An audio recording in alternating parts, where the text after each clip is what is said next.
several times you've mentioned misinformation, and I'm curious about how the church is responding to the spread of QAnon and other conspiracy theories. What's the role here of the church in your view? Well, it's not so much QAnon as a formal movement. Very rarely do I hear people who will say, I'm a supporter of QAnon, but often they will pick up conspiracy theories that are being spread by QAnon and similar groups and don't even know where this is coming from. And this is a great concern, not only to pastors, but one of the things that I find myself dealing with often now are young evangelicals who are saying, "Help me know how to talk to my parents." They might say that their parents have become involved in some of these conspiracy theories, and they're worried about them, and want to know how to connect with them.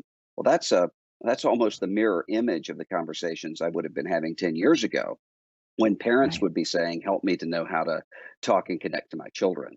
And so So, that's of great concern, and it seems only the possibilities are only that it could get worse. So we need to be ready for this.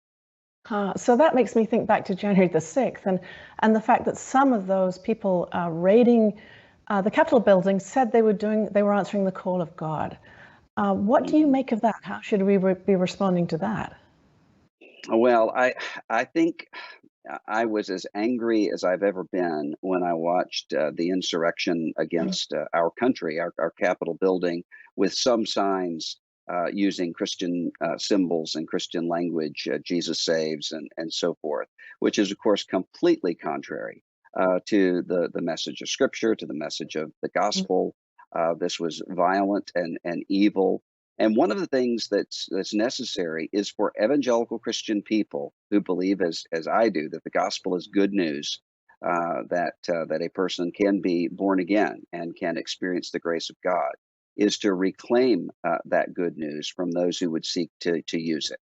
And that's not only the case in the United States. We can see across Europe, for instance, groups that are taking Christian imagery of crosses or Christianity as Western civilization and defining the two as the same and seeking to use that. And that's always been a temptation, because if any group or power can claim God, or claim the authority of Jesus Christ, then that authority can be seen as unquestionable.